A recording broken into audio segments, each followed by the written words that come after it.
तिम्रो बानी, मेरो कुरा उसँग अनि उसको कुरा मसँग, त्यो पनि मिर्ची मसला थपेर ट्वाक्क पारेर।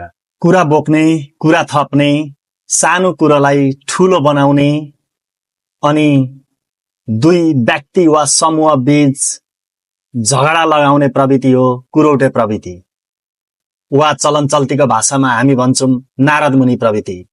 तर वास्तवमा नारद मुनि कुरा लगाउने होइन, ज्ञान बाँड्ने पात्र थिए। आज नारद मुनिको नाम लिएर हामीहरू नकारात्मकतालाई फैलाइरहेका छौं। कुरौटे प्रवृत्ति समाज बिथुल्ने मौन रोग हो।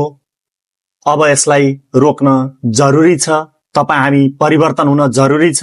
कुरा फैलाउने होइन, सावधान दिने बनाऊ। बोलीमा मिठास होस्, व्यवहारमा समझदारीता होस्। धेरै कुराले बिग्रेको समाजलाई अब सत्कर्ममा प्रेरित गरौं।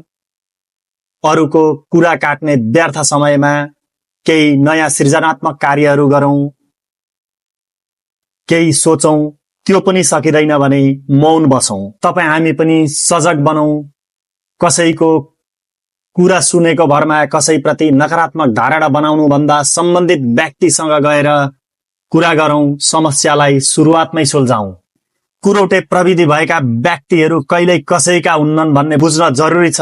उनीहरू आफ्नो लाभको लागि जेसुकै कुरालाई पनि जसरी पनि मोडिफाई गर्न तयार हुन्छन्। अनि कुरौटे प्रवृत्ति भएका व्यक्तिहरू आजबाट मौन बस्दिनु होला। तपाईको जीवन सुन्दर अनि सरल हुनेछ। राधे राधे।